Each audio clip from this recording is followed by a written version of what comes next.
சிங்கப்பூரில் வந்து நீங்கள் வேலைக்கு அப்ளை பண்ணுறீங்க, அதாவது வெளிநாடுகள்லேருந்து சிங்கப்பூருக்கு நீங்கள் வேலைக்கு அப்ளை பண்ணுறீங்க அப்படின்னா, நம்ம வந்து ஒர்க் பர்மிட்டில் வரலாம், இல்லை எஸ் பாஸில் வரலாம், இ பாஸில் வரலாம், என்டிஎஸ் பர்மிட்டு, டிஇபி பாஸு அப்படின்னு நிறையா இருக்குதுங்க.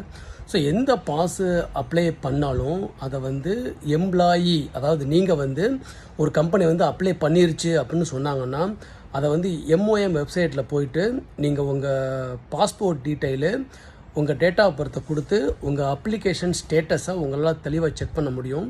இதுக்கு நீங்கள் யார்கிட்டையுமே போய் செக் பண்ண வேண்டியதில்லை, மீன்ஸ் யார்கிட்டையும் கால் பண்ணி கேட்க வேண்டியதில்லை, ஏஜென்ட்டுக்கு கேட்க வேண்டியதில்லை.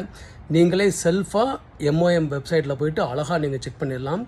ஸோ இதை வந்து பார்த்திங்கன்னா ஏஜென்ட்ஸ் என்ன பண்ணுவாங்கன்னா, உங்கள்கிட்ட வந்து கொஞ்சம் முன்பணம் வாங்கிட்டு அப்ளை பண்ணியாச்சு, அப்ளை பண்ண போகிறோம் அப்படிம்பாங்க. அப்ளை பண்ணியாச்சுன்னா நீங்கள் வந்து கண்டிப்பாக செக் பண்ண முடியும். ஸோ மோஸ்ட்லி வந்து அவங்க ஏதாவது பொய் காரணங்கள் கூட ஒரு சிலர் சொல்லுவாங்க. லாஸ்ட் டைம் வந்து ஒருத்தவர் என்னோட கமெண்ட்டில் சொல்லியிருந்தார்.